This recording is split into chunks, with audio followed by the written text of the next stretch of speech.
Hi అండి. ఈ వీడియోలో ఈ బ్లౌజ్ అయితే మగ్గం వర్క్ బ్లౌజ్ అనమాట.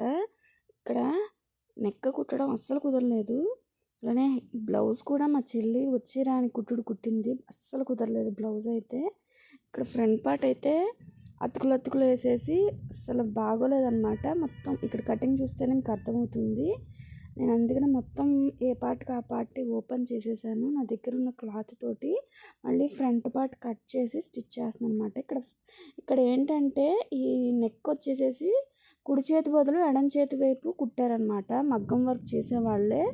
అదిగోండి మొత్తం సపరేట్ చేశాను. హ్యాండ్స్ ఫ్రంట్ పార్ట్స్ మొత్తం ఇదిగోండి మీకు ఇక్కడ చూస్తే అర్థమవుతుంది. ఇది ఎడం చేతి వైపు వచ్చేలాగా కుట్టారు.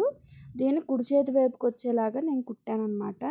మీకు ఇక్కడ పిక్ యాడ్ చేశాను ఎలా కుట్టాను అనేది చూడండి. ఇక్కడ చూడండి, ఇదైతే పార్ట్ ఓపెన్ చేస్తాను ఫ్రంట్ పార్ట్. ఈ క్లాత్ అయితే ఏం పనికిరాదు. సో అందుకని నేను మళ్ళీ సపరేట్ లైనింగ్ తీసుకున్నాను. అలానే సేమ్ కలర్ మెయిన్ ఫ్యాబ్రిక్ కూడా తీసుకున్నాను. అది ఎలా కట్ చేస్తున్నాను అనేది ఒక టిప్ మాత్రమే చూపిస్తున్నాను అనమాట. ఇక్కడ బ్యాక్ పార్ట్ స్టిచ్ చేసింది సేమ్ యాస్టీస్ ఇలా లైనింగ్ మీద ఈ విధంగా క్రాస్గా పరిచేసుకోవాలి.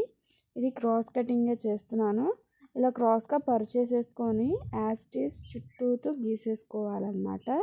ఇలా మొత్తము కూడా సేమ్ ఎంత అయితే పొడవు వెడల్పు ఇలా ఆర్మ్ హోలు షోల్డర్ మొత్తం యాస్టీస్ దీని ప్రకారం గీసేసుకోవాలి. ఫ్రంట్ నెక్ మటుకు 6 ఇంచెస్ పెట్టానండి. 6 ఇంచెస్ పెట్టాక మనకు ఆల్రెడీ ఫ్రంట్ నెక్ ఎలాగానంటే ఇక్కడ ఇది ఉంది కదా, ఇదిగోండి దీన్ని ఇలా పెట్టేస్తే ఎలా వస్తుంది నెక్ షేప్ అనేది చూసుకొని ఇది ఎంత పొడవు ఉందో అంత ఉండేటట్టు ఈ షేప్ ప్రకారం గీసేసాను అనమాట. ఇది జస్ట్ ఒక టిప్ మాత్రమే. ఏమన్నా ఇలా మిస్టేక్స్ వస్తే కుట్టుకోవచ్చు అన్న టిప్ మాత్రమే. చాలామందికి ఉపయోగపడకపోవచ్చు. జస్ట్ ఒక ఐడియా కోసమే వీడియో చేస్తున్నాను అనమాట. కటింగ్ మాత్రమే తీసాను. వీడియో ఎక్కడ స్కిప్ చేయకుండా చూడండి. జస్ట్ 4 మినిట్సే. ఇలాగ మొత్తము గీసేసుకున్న తర్వాత ఇది పక్కకు పెట్టేసేసుకొని ఇక్కడ మనం ఫోల్డ్ చేయాలి షేప్ బెల్ట్ కోసం. దానికోసం 2 ఇంచెస్ పైకి మార్క్ చేస్తున్నాను. ఇది పొడవు కూడా ఎంత లేదండి. నేను యాక్చువల్లీ ప్రతి బ్లౌజ్ 15 ఇంచెస్ పెడతాను. ఇది మొత్తం కలిపినా కూడా 14 కూడా లేదు. ఖర్చుతో కలిపి 14 ఉంది. తర్వాత ఇంకా కుట్టగా 13.5 అలా ఉందన్నమాట. అందుకని ఇక్కడ చాలా తక్కువ వచ్చింది. ఒక పట్టి కాజపట్టి. సో 2 ఇంచెస్ మార్క్ చేసేసుకొని ఇక్కడ పొడవు చూస్తున్నాను. అందుకే నేను చాలా తక్కువ వచ్చింది. ఇదిగోండి 13.5 వచ్చింది. ఇక్కడ ఇదేమో 11.5 వచ్చింది. నేను 12కి మార్క్ చేస్తున్నాను. Shape front shape main డార్స్.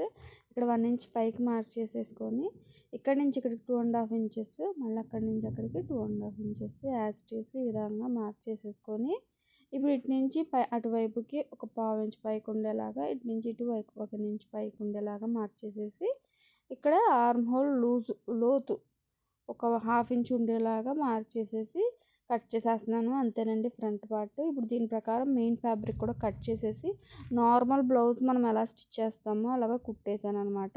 ఇక్కడ నెక్ కూడా జాయిన్ చేస్తాను. చూస్తున్నారు కదా, మొత్తం బ్లౌజ్ ఫినిష్ అయిపోయినాక ఎంత బాగా వచ్చిందో.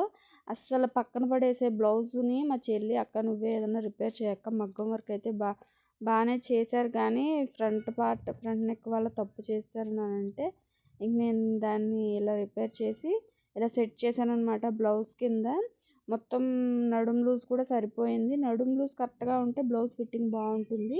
మీకు కనుక ఉపయోగపడితే ప్లీజ్ లైక్ చేయండి.